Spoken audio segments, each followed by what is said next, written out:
it to Brown, complete.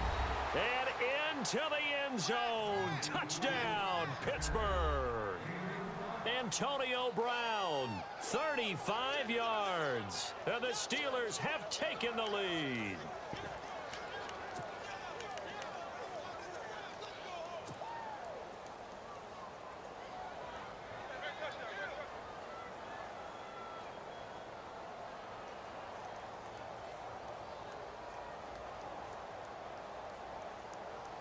So they're going to go for two.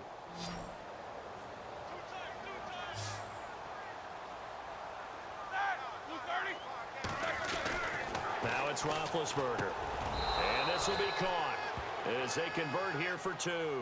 So they go with a pass there on the two-point try and able to convert it, Charles. And a good job by the offense figuring out their two-point play and using it well. It's interesting how people are using the strategy nowadays, though, isn't it? It really is, and I don't know how much that particular play factored in, but with the PAT moving back in 15-16, that kind of changed things, didn't it?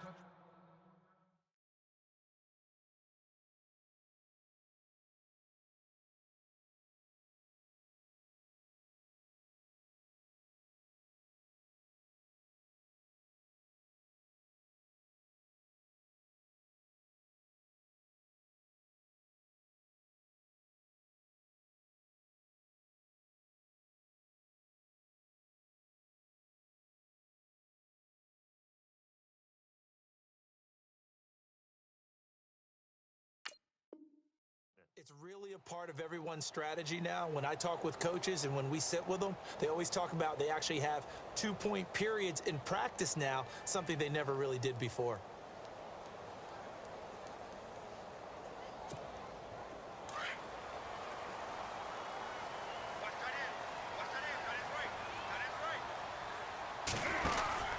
They'll try to get the running game going with McCaffrey, and he'll get this one up to the 26. Credit him with a 1-yard gain there to make it 2nd and 9. Well, they're hoping that the second half is better for him than the first half. They've got to find a way to get him going. He's a big part of their offense. He's going to leave this for his running back. It's complete. They'll give him a yard on the play, and that'll bring up a 3rd down. I know most of the time when the ball's in the air, you're thinking wide receiver, tight end, but running backs, they can be a big part of any passing offense nowadays. Here's Newton. And he finds a man. It's Olsen. A gain of 26 on the 3rd down conversion. We've been together a little while now, partner. How often do we actually describe tight ends as nifty?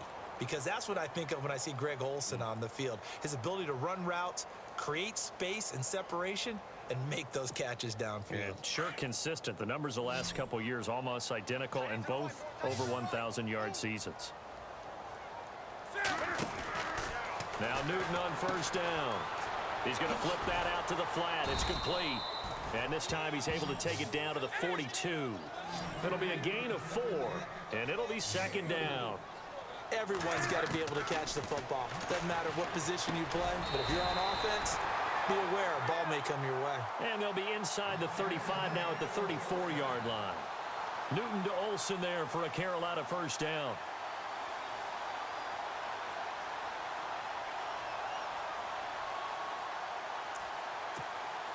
Offense comes to the line now, 1st and 10.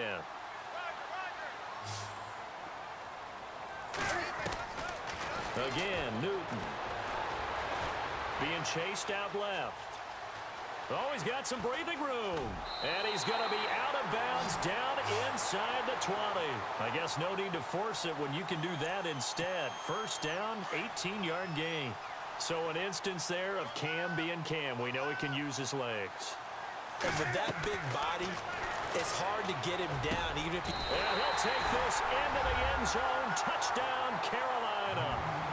Greg Olsen, a 16-yard touchdown.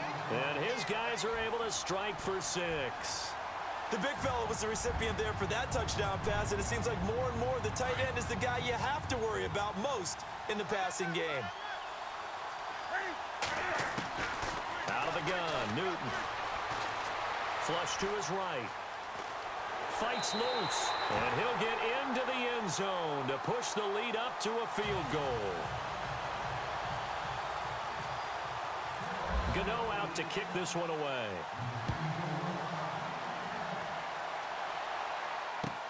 This fielded a few yards into the end zone.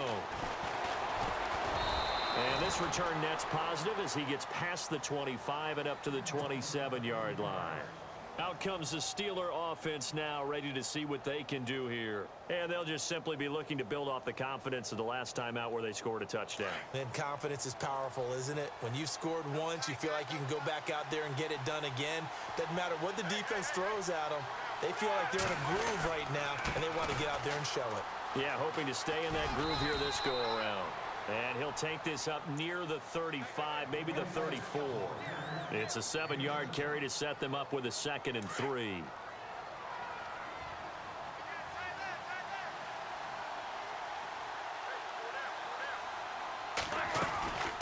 Again, it's Bell. And a big collision there as he winds up flat on his back. Call it a gain of 7, and it gets him a new set of downs. At this stage of the game, the run-pass numbers are a little bit out of whack because most of their yardage has come through the air. But in a sense, that just sets things up for big runs like that because the defense might be a little bit off balance. They pick up another first down with that run. And we're back now in Charlotte. It's been a very hotly contested game to this point. Just a field goal separating these two teams as we get set for the fourth quarter.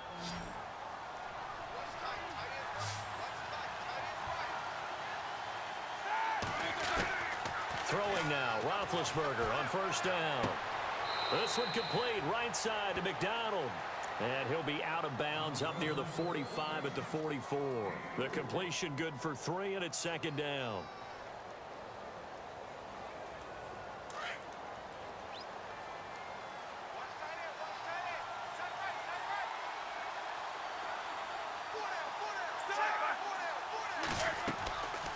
They'll run it now out of the gun. And he'll be brought down at the 48-yard line. It's a 9-yard gain, and it keeps the drive moving. Boy, he does it at a high level, doesn't he? Because when I watch him, I think of his vision. Straight ahead, peripheral. Also has that sense of where holes are going to be before they actually open. I think that helps set him apart from many of the other backs in the league.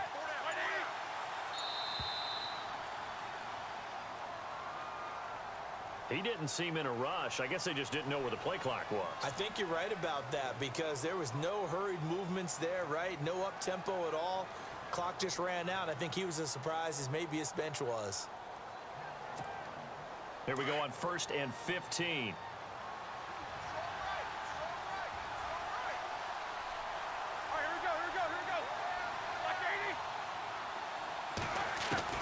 Out of the gun, it's Roethlisberger. Steps away to his left. And he's able to take it across midfield before going out of bounds. A gain of 6 there on first.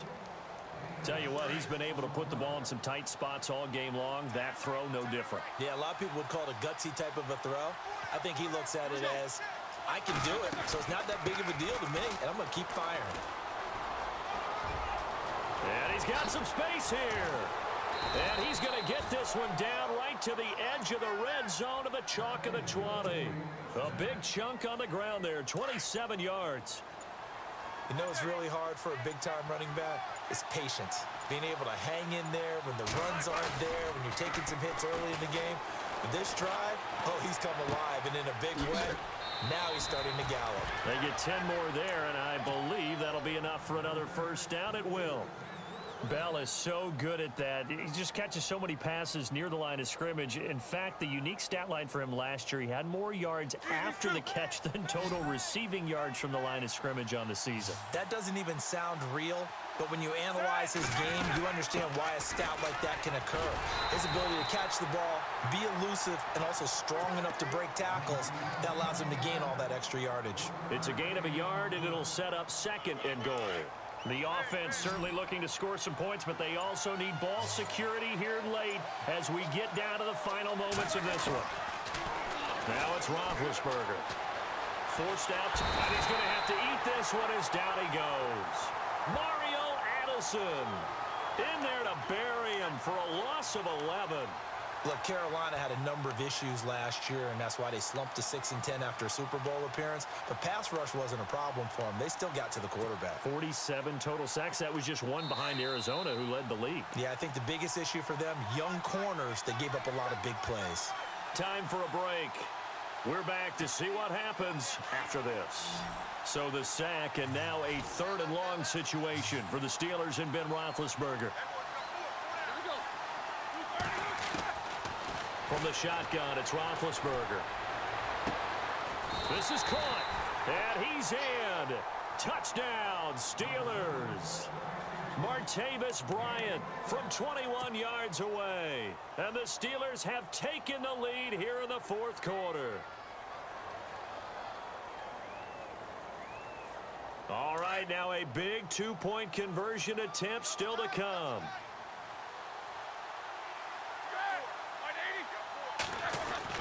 Roethlisberger to throw.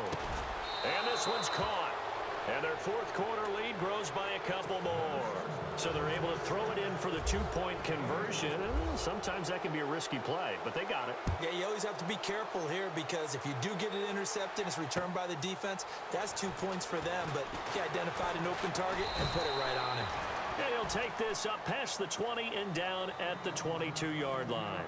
Carolina getting set to take the field. And they had to wait a long time to get the football back. Probably not what you were hoping for when you got an offense that's humming. Agreed. What you were looking for is the defense get the ball back pretty quickly, right? Hoping for a 3 and out. So that didn't happen. You can't yell at your D for that. They've got to take care of their own business and reestablish themselves now that they're back on the field. Buying time. And he can't get a throw off. He's taken down. What a huge play at this point in the game. T.J. Watt in there to take him down, and the clock will roll.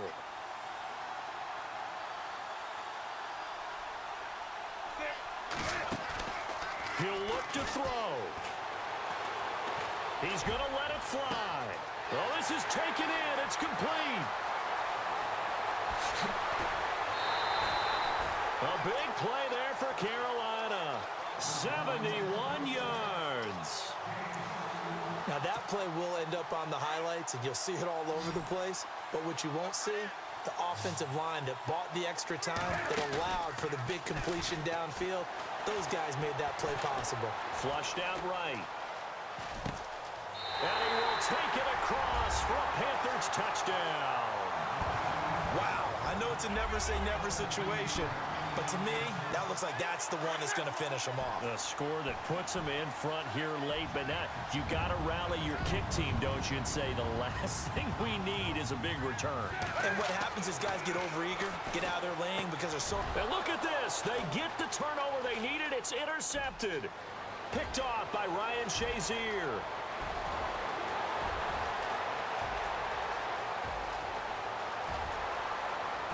And he takes it all the way back. It's a pick 2, if you will, as that play backfires in a big way.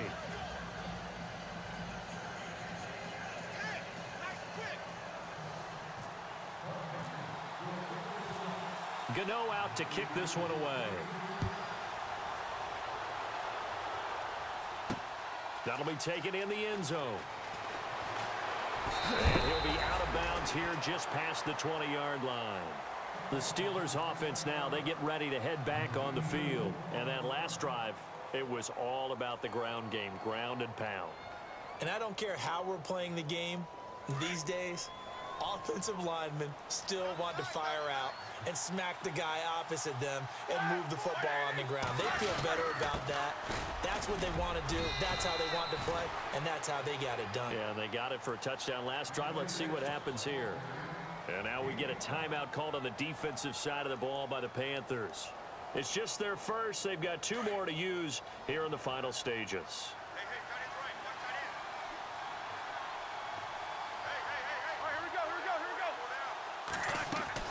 Roethlisberger going to throw it. And yes, complete to the tight end McDonald.